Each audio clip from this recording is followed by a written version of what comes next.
Сәлем достар, баршаларыңызға бүгін сіздерге F6 форматағы справканы қалай алу керектігін көрсететін боламын. Бұл видео пайдалы болады деп ойлаймын. Менің арнама тіркеліп, лайк басып, комментарий жазып қолдау кетіңіздер. Алда сіздермен көптеген пайдалы видеолар бөлісетін боламын. Телефондарыңызға eGov Mobile приложениесін тартып аласыздар және тіркелмеген болсаңыздар регистрациядан өтіп тіркеліп аласыздар. eGov приложениесіне кірген кезде сіздерге осылай басты бет шығады.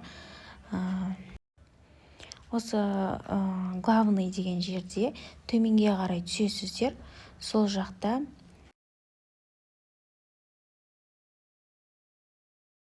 сол жерде сведение обустройства недвижимого имущества дегенге кіресіздер. Физлица деп тұрған. Осы жерде на себя немесе балдарыңызға алсаңыздар да болады. Және регион облысқа Қазақстан деген таңдап аласыздар.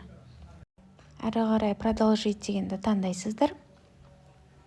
Сіздерге справкаларыңызды міне осылай орысша немесе қазақша түрінде алсаңыздар да болады. Өздеріңізге керекті тілдегін таңдап аласыздар да кіресіздер соған. Және жоғары жақта стрелка тұрады. Соны басып өздеріңіздің телефондарыңызға сақтап алсаңыздар болады. Сохранить файл дегенді таңдайсыздар да телефондарыңызға өткізіп аласыздар осылай.